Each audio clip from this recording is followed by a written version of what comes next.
Kepala Staf Angkatan Laut KSAL Laksamana TNI Yudo Margono memimpin upacara serah terima jabatan atau sertijab 7 jabatan strategis di lingkungan TNI Angkatan Laut di Mabesal Cilangkap, Jakarta Timur pada Rabu 2 Februari. Sertijab 7 jabatan strategis tersebut dilaksanakan berdasarkan keputusan Panglima TNI nomor 66 garing 1 Romawi garing 2022 tanggal 21 Januari 2022 tentang pemberhentian dan pengangkatan dalam jabatan di lingkungan TNI. Selain itu, KSAL juga menjawab sejumlah isu terkini terkait dengan tugas pokok dan fungsi TNI AL. Informasi lebih lengkapnya akan disampaikan oleh rekan jurnalis kami dari tribunnews.com, ada Gita Irawan. Halo, Gita. Halo, rekan Firda. Gita, bisa Anda informasikan jabatan apa saja yang diserah terimakan oleh KSAL pada hari ini? Ya, rekan Firda dan Tribuners dimanapun berada, bisa disampaikan bahwa tadi memang Kepala Staf Angkatan Laut memimpin upacara serah terima jabatan 7 jabatan strategis di lingkungan TNI AL di Markas Besar Angkatan Laut Cilangkap.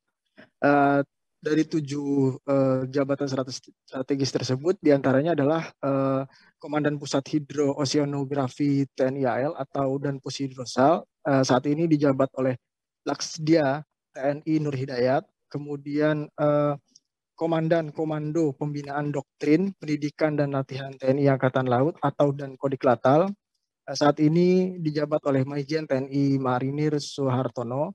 Kemudian jabatan berikutnya adalah Gubernur Akademi Angkatan Laut, saat ini dijabat oleh Laksda TNI Denny Hendrata.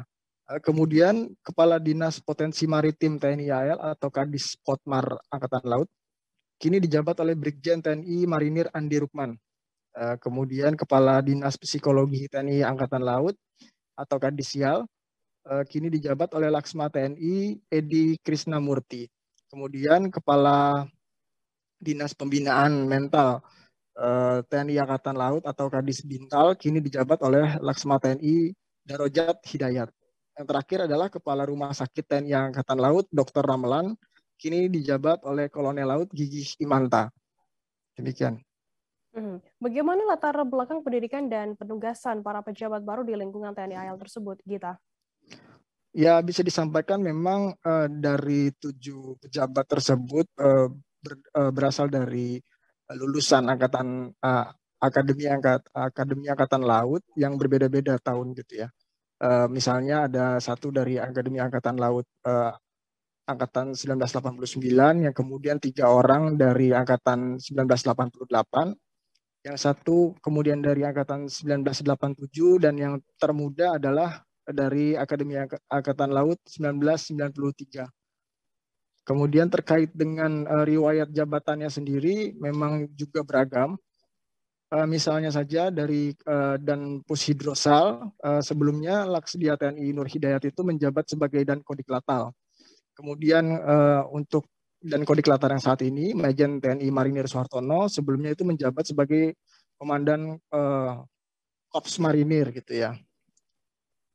Demikian, Firda. Gita, bisa Anda jelaskan apa saja isu-isu terkini yang dijawab oleh KSAL Laksamana TNI Yudo Margono?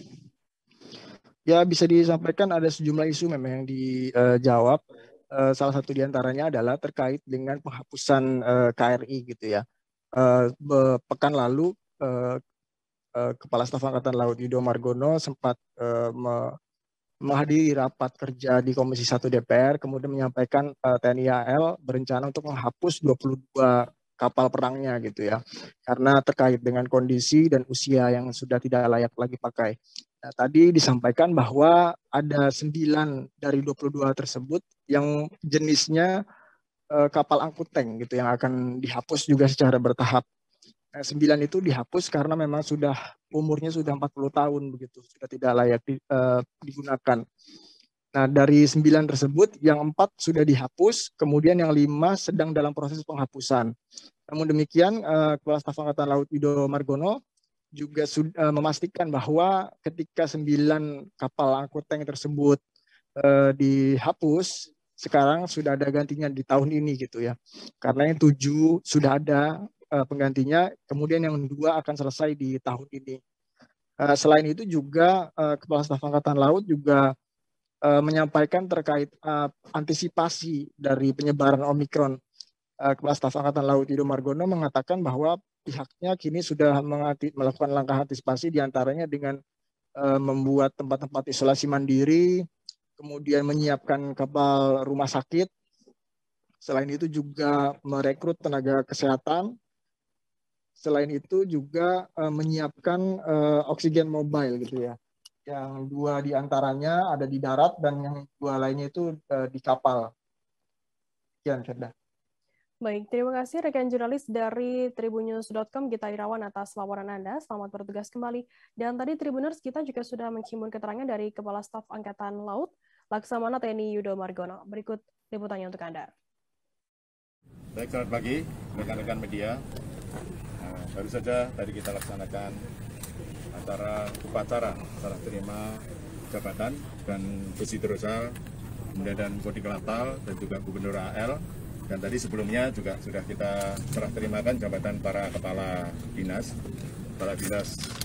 Psikologi Angkatan Laut yang sekarang menjadi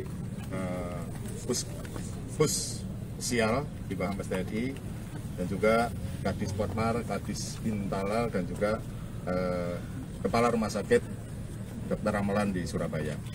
Ini berdasarkan Kep Panglima TNI, dan tentunya ini adalah untuk penyegaran dan juga untuk kaderisasi. Jadi tidak ada hal-hal yang krusial. Ini adalah serah terima rutin yang dilaksanakan untuk giliran penugasan. Ya, saya kira hanya itu. Mungkin perlu ditanyakan. Izin Pak. Izin Pak. Pak Kasal izin Pak. Gantian. Iya. Jadi Komando Armada RI besok akan kita laksanakan upacara pelantikan, di mana Kep Panglima TNI sudah terbit, sehingga harus kita laksanakan untuk pengangkatan Panglima Komando Armada RI yang nantinya akan membawai Koarmada 1, Koarmada 2 maupun Koarmada 3. Di mana dalam bidang operasional nanti di bawah Panglima TNI, namun dalam bidang pembinaan di bawah Kepala Staf Angkatan Laut. Jadi hampir sama fungsinya dengan Koarmada R1, Komando Armada 1, 2, 3. Namun karena ini Komando Armada RI, sehingga dia membawa operasionalnya Komando Armada 1, 2, 3. Nah, sementara kantornya masih di Jakarta, nanti di sebelahnya Koarmada RI, Komando Armada 1 yang dulu pernah jadi kantor pokok. Terima kasih sudah nonton. Jangan lupa like, subscribe, dan share ya.